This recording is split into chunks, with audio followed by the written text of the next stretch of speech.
What was the biggest scandal in your small town? Not much of a scandal but more of a tragic event. In my small cow town, there was a missing little girl that was found in a suitcase that was floating in a water canal. The culprit turned out to be her neighbor who also had a daughter the little girl would play with. The entire city was shocked as it hit really close to home. I live in a Canadian border town. This police officer, nice as heck, that my grandmother cleaned for would gift her things, and seemed to have a lot more money than your average cop. She would get wine, cheese, and other things. The most gifted item, however, was cheese. Now, at the same time, there was a pizza place down the street from my house. The owners lived a couple doors down, and I was friends with their son, and the parents were pretty cool as far as neighbors go. They also had a lot of money for owning a pizza place in decline. After a bit, things got serious. I would see undercover police sitting at the end of my street on my way home from school nearly every day. They weren't very incognito, but neither were the pizza place owners. Eventually though, things came crashing down. A whole bunch of cops and restaurant owners were taken to jail in the largest cheese bust the town has ever known. That's right, cheese. The price of cheese in Canada is ridiculous, so a few members of the police department decided to use their abilities to smuggle it across the border. They would go across, buy all the cheap, good quality stuff they could get, then use their badge to get back across. As the border patrol and cops all know each other, so the chance of them paying duty was 0%. Anyways, that was a big scandal in the town. You can probably look it up if you search for cheese smugglers or cheese scandal. This was honestly refreshing after reading so many other comments. Back in the 80s, during my senior year, one guy in my high school class got 4 girls pregnant in a month-long period. None of the girls were his girlfriend. The guy and his family left town during the middle of the night soon after that. Mayor and several city councilors were taking kickbacks and bribes from demolition construction cleaning companies for cleanup contracts after a hurricane. Funded by FEMA, the companies would give the mayor and city councilors like a couple grand. Then the company would get FEMA funds and the tens of thousands to clean up destroy hurricane damaged property. Only the address given to FEMA and listed on the contract were fake or already cleared, so the companies got paid to do nothing. A group of zebras escaped a local, legal habitat and have been roaming the suburbs. It's been weeks and they still haven't been caught. So many of these are teacher rapes student or parent kills child or something horrible, and then we've got group of zebras escaped. Thank you for this one. Was outside on my driveway playing basketball and multiple helicopters flew overhead. My friend in another neighborhood over texted me saying they evacuated all of the houses on her road and there were FBI or bomb squad agents or something there. Later found out some guy on the street tried to taint the town's water supply with blowfish venom and kill everyone. Not sure if that's creative or stupid. Using blowfish venom to destroy a town sounds like something a comic book villain would do. There was an anesthetist who worked at our local hospital and another hospital in a different town. He was rather well known among other doctors and known to be good at what he was doing. He only had a small problem with being addicted to painkillers and anesthetics. So to feed his addiction without getting caught, he shot up part of his patient's drugs before injecting the same needle into his patient. Thus went unnoticed until it was discovered that over 60 of his patients got infected with hepatitis, and that he was the source for it. He was fired and his license revoked as far as I know, but the hospital's image still suffered quite a bit. The mayor went to meet what he thought was an underage girl but was really the cops. Around the same time, the son of the Basilina owner of the biggest company in town also got caught with an underage girl. Somehow right before trial she recanted and declined to prosecute. Something in the water down there. Something in the water down there. And I don't think it's the fountain of youth.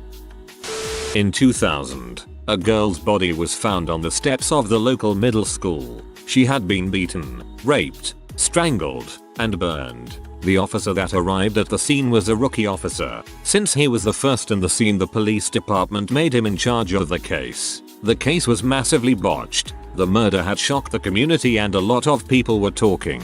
Several years later, the police marked it as a cold case. A local woman was doing her own detective work. She reached out to a journalist from the UK. The journalist flew to meet the woman and investigate the murder and missteps by the police. They uncovered a massive cover-up. The local police department was hostile towards the journalist and local, to the point that the state FBI branch had to get involved to protect the investigation. Due to the police department's terrorizing behavior, they ended up getting investigated by the FBI. Apparently they knew who had committed the crime, a local drug dealer, who was cozy with the police. He eventually was arrested and sent to prison for life. The police department got a slap on the wrist. The journalist went back to the UK and the local woman moved to a nearby city. Gonna have to go with the woman who killed her 8-month pregnant woman, cut out the baby, and tried to pass it off as hers. Yep, happened in my town too. The woman brought the baby to the hospital I now work at. I didn't work there at the time, but my supervisor did. Horrific story, and baby didn't survive. Sheriff's son assaulted and beat his girlfriend to death before setting their house on fire. Abandoned their 2-year-old daughter, who had no doubt witnessed the whole horrible thing, in her aunt's driveway without making contact, but her Ring camera went off at 3 AM. They caught him next state over 2 months later on a different violation. There was no active manhunt from anyone. They knew who'd do it, and they just didn't care. It wasn't an active cover-up so much as a whole bunch of inactive lack of care. He was transferred back home and got off on a ridiculously low bail. They've pushed his case back to 2022. He's in protective custody somewhere, because people have been posting all over local Facebooks about how they'd do the cops' job for them if they found him. I think they want to do the executioner's job for him, and honestly I can't really blame them. I'm originally from a town called Hyde, a few miles outside Manchester. Unfortunately, Hyde is famous for Harold Shipman, the once trusted GP who killed elderly patients by overdosing them with diamorphine. My grandma's neighbor, Jack, was one of his many victims. Side note, he also did my mum's ultrasound when she was pregnant with me. R.I.P. Jack, you were a wonderful man. Harold Shipman has the highest confirmed body count of any serial killer on Wikipedia. There are worse monsters out there, but they are war criminals, terrorists and democratic governments. A few members of a scummy local family broke into a bar, stole money, beer and peanuts. When they went to leave, realized there was a drunk patron sleeping out back on a picnic table. They, thinking he was a potential witness, bashed his head in with a hammer, threw his body into the back of their truck, drove the truck through the old railroad trail and dumped the body in a swamp. They were caught almost immediately because there was a trail of blood and their truck was covered in DNA, all over some cash and beer. And if he was sleeping they could have just fricking left him alone, but I guess you never know if he's just faking. Scumbags either way. A guy brought a baggie of grass to the police department, saying he had bought it off of the teens hanging around at the downtown park. He wanted them to shut down the drug dealing. The police politely informed him that it was grass, as in lawn clippings. Such was the big scandal in our small town. The local drunk got into an argument with another regular at a popular bar, pulled out a gun, and shot the other guy to death. But that's not the scandal. The guy who died was apparently really nice and well liked in the community. The others in the bar were able to disarm and restrain the assailant until the police arrived. When the sheriff got there, he just said, "Looks like you all need a few more minutes with him. I'll come back later." So everyone in the bar grabbed what they could find and ended up beating the shooter to death. The sheriff reported it as self-defense and the security tapes disappeared. But the bar was crowded, so the real story got out. There were a few attempts to reopen the case or charge the sheriff and some of the bar patrons, but they were all squashed pretty quickly. The really interesting detail, in my opinion, is that there were some pretty strong rumors that the drunk had been sleeping with the wife of the man he killed and that he'd been attacked first. So the original shooting may have been in self-defense. But because there was no camera footage and all the witnesses were involved in killing the drunk, there's no way of knowing the truth. This is very similar to Ken Rex McElroy. Dude terrorized the town. Eventually everyone banded together and shot him to death. Then when questioned the answer was always the same. No one saw a thing.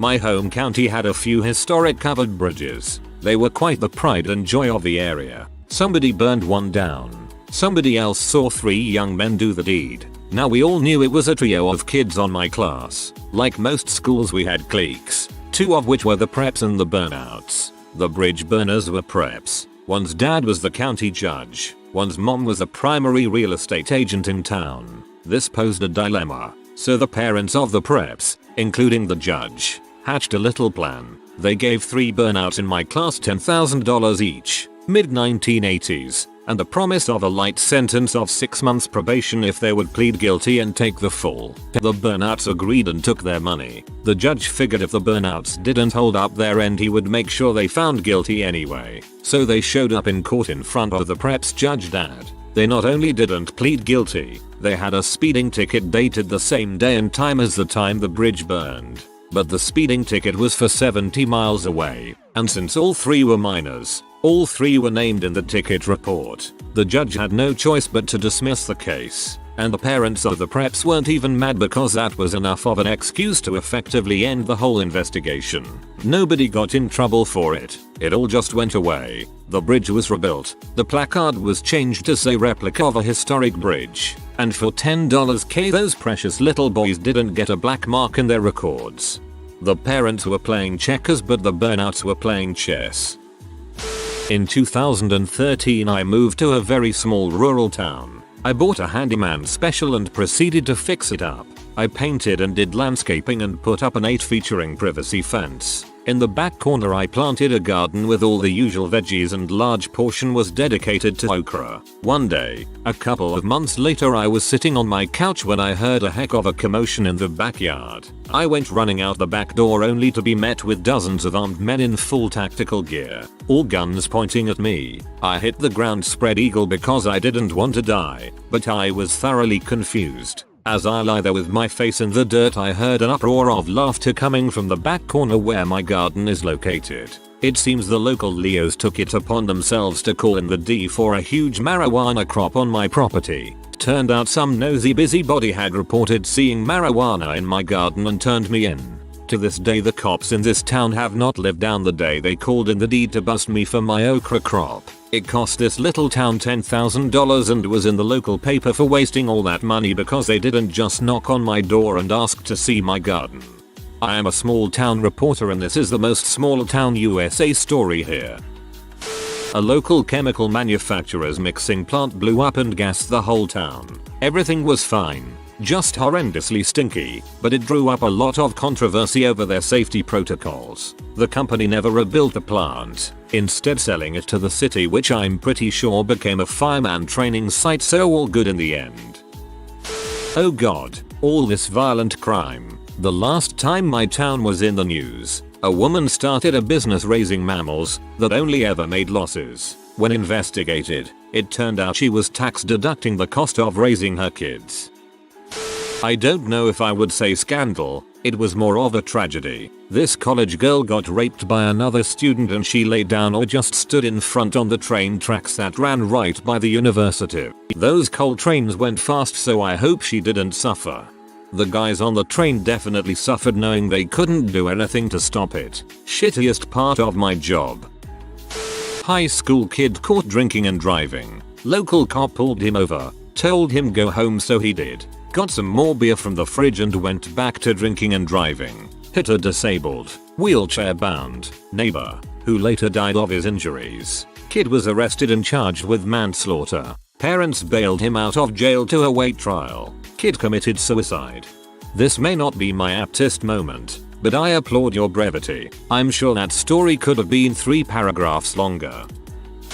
I live in a small Russian city named Nalchik. In 2005, we were attacked by terrorists. Mobile groups of terrorists of 5-6 people, with a total number of about 200 people, armed with various small arms, including RPG-7 and RPD, enter Nalchik in cars from 2 directions. There are the first shootings between police officers and militants on the outskirts of the city. 14 civilians and 35 police officers and law enforcement agencies were killed. More than 240 people were injured, including 129 law enforcement officers. I was 5 months old then, and the stories of my parents are very surprising because now our city is very quiet and almost nothing happens.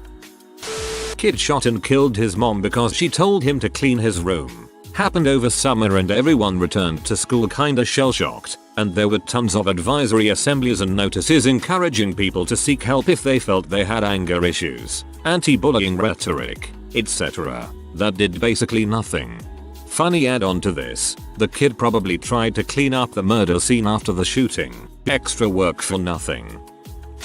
A young girl, an amputee, was murdered either directly or through neglect by her abusive parents. They burned their car and attempted to pass it off as a kidnapping by finding a ransom note. They chopped the body up and attempted to hide it in multiple places. The prosthetic leg was found in the next county over. The mother is in jail for second-degree murder and apparently drug charges. And there is a memorial playground named after the girl, Zara Baker. I guess it technically happened in the city in my county, not quite my sleepy little town. As for the town, the only time it made national news was Dirty Domino's. Some emotions at a local Domino's pizza filmed themselves interfering with some pizzas. Obviously the restaurant went out of business, but I found it funny that when the plot was purchased they demolished the entire building and foundation before building a Verizon store, lol. 5 high school football players were suspended for a hazing incident involving using icy hot on private parts of a freshman in the locker room. Having done that accidentally, yeesh.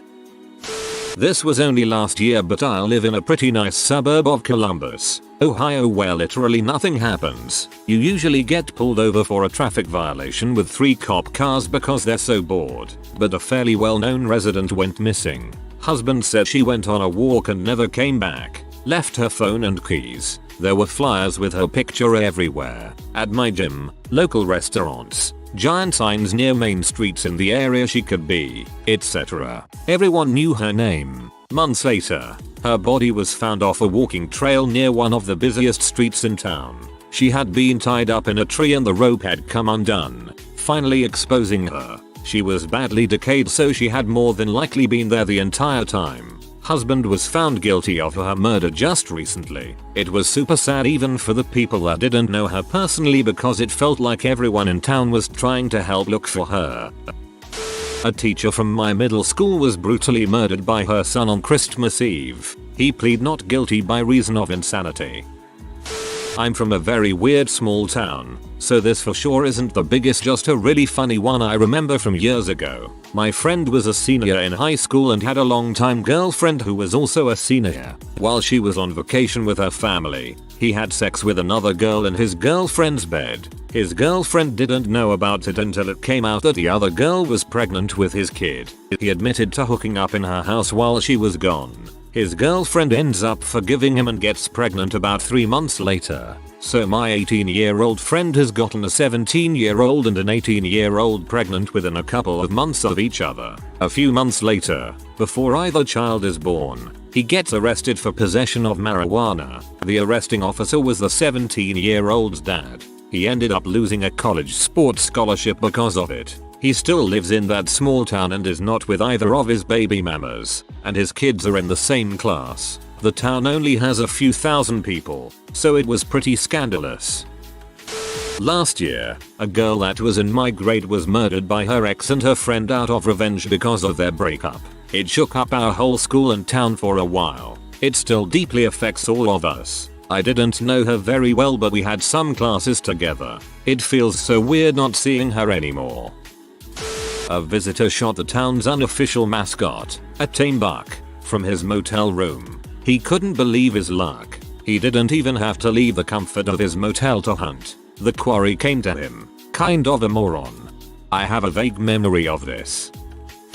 A serial pooper. Yes, you read it right. A serial pooper. So, a few years ago the news media started reporting about this strange incident in my hometown. Somebody is pooping in the pools in our local swimming hall. And it didn't happen once, not even twice, but at least 3 times in the same pool, but in 3 different occasions. The swimming hall had to close its doors for around 6 hours after each case. The perp eventually got caught. Welcome to northern Finland.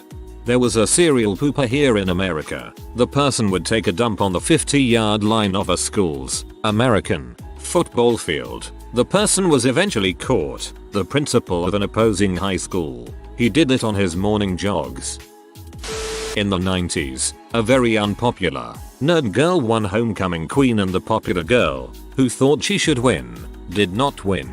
The popular girl could not fathom how this could have happened to her, so she began a smear campaign against the nerd girl. She maintained that the only way the nerd girl could have won was if she stuffed the ballot box. The popular girl then questioned all the students at the school to see who they voted for. This was so scandalous that this was talked about for a literal year among adults at the coffee shop, church, gatherings, etc. Luckily, the nerd girl graduated and went to college and lived a very normal life. The popular peaked in high school.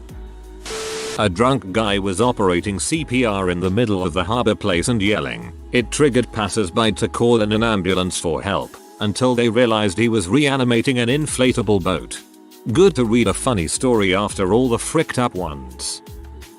Murder and rape. A woman got raped and murdered when she left a local party with him because he was dropping her off. He was in her friend group. When she didn't show up the next morning, her family called the police. They only found her and the murderer because the murderer confessed. His poor twin left to Poland because everyone thought he was like that too. They even said they were shocked that it was the other twin because he was the troublemaker. Happened in Belgium around 10-15 years ago, I think. A teenage girl was murdered and they never found the killer. Tons of rumors. She was missing for months and months and then finally found the body in a swamp. Someone was trying to break into dude's home. So instead of waiting for him to break in and then shooting him, he opened the door to his home and shot him. Call an ambulance, but not for me. When a couple of guys robbed a candy store with a gun. I live in Sweden. It was just confusing, not very scary. I'm not sure why they picked a candy store. Two guys drove home extremely drunk from a bar in a pickup truck. The driver woke up the next morning in blood-spattered clothes. He had driven off the road and hit a wire holding up a telephone pole, decapitating his friend who had his head out the window. He didn't realize he had done it until he saw his friend's body on head in the passenger's seat the next morning. Tongue click. Okay, not to be a bummer, but when I first moved into a small town, everyone had shown me a video of a city council member having a complete meltdown at a meeting. She crawled under the table, started screaming, and needed to be dragged out. She was a caricature, and people loved making fun of her for it. I eventually got to know her and discovered she had literally miscarried that morning. No one had ever included that in the story retelling. They just used the video to make fun of her. You truly never know what is going on with people. Whoa, that's awful. Honestly, regardless of the reason, it's pretty crappy to make fun of someone for having a breakdown mental health emergency. People can be such buttholes. Our mayor was arrested last week because he stole money for COVID treatment. The disappearance of Joe Pitchler. Joe was a child star when he was a kid. He did some of the Beethoven movies and most notably was James Van Der Beek's little brother in Varsity Blues among some other things. Puberty wasn't especially kind to him, so when the offers dried up from Hollywood, he moved back home to where he and I are from. We ended up becoming friends after a co-worker of mine who was a good friend of Joe's invited me to one of Joe's parties that he was semi-famous for throwing. Really nice dude. Loaded as frick, especially for a teenager. Anyway, one day he just disappeared off the face of the earth. I think they found his car somewhere, but no body or any indication of foul play. Just gone. There have been a lot of theories, but it's just people guessing. His parents put up flyers for 10 years around town. Pretty sad. I hope he faked his death and is drinking pina coladas somewhere in South America. A beat cop who was a famous drug addict got clean by arresting his dealer and supplier, and got promoted to detective because of it. Yes, every cop knows. Addict cop hits rock bottom. Suddenly he gets involved in a murder investigation. It's an innocent kid and everything points towards his dealer. He decides to take him down, but he has to fight both withdrawal and armed goons to get to him. I'd watch that movie. My favorite Chinese restaurant burned down when I was in high school. Told the fire department nobody was left in the building. Turns out they had multiple people chained up in the basement as part of a fairly large human trafficking operation. Suburb of Detroit. Frickin' crazy. A teacher at my high school divorced his first wife who he had 2 kids with so he could marry an 18-year-old who had just graduated high school. He had groomed her for her junior and senior year. To make matters even worse, she had a sexual relationship with his eldest son before the teacher started grooming her. Thanks, Missy. I mean, Mom. We don't live in a super small town, but small enough at 50k. There was a murder that happened about 20 years ago that has left everyone scandalized. It was a woman who lived on the wealthy side of town. Her husband was an engineer who worked in a neighboring town about 45 minutes away. He came home to find his wife had been brutally slaughtered. He called the cops, etc. The man who gets arrested is this no-name drug addict idiot whose only connection to this family is that he installed the security system. No one could ever figure out a motive. However, he had 3 trials, all hung juries, so he got off eventually, but the elapsed time was several years. Poor guy. Meanwhile, the husband moves several states away and says that he is terrified of this dumb punk kid, which is really dumb. No one around town believes that the punk did it, so here's the juicy backstory that never made it in the official story. First, they found gay pee on the husband's computer, which is odd to begin with since he claimed that the murderer put it there. Apparently, there was a group of super wealthy, and I mean 1% of the 1%. Not sure why they want to live here, but whatever, locals who were engaging in swinging. The murder victim and her husband were members of this group. One of the other members of this group is a high-powered attorney around here. He is an absolute snake. He ensured that the punk kid trapped himself into a made-up confession that never had any merit. The reason the attorney did that was to hide the fact that it was actually his wife who most likely committed the murder. The murder victim and the attorney were apparently having a private affair separate from the swinging. The attorney's wife found out and lost it and killed the woman. Holy guacamole, that's a mad story. Worst my town had was someone breaking into garden sheds and then feeling bad when they realized an elderly couple lived there and put everything back the next day, lol. If you are new to the channel, you can subscribe. I publish new videos every day. Until then, check another video.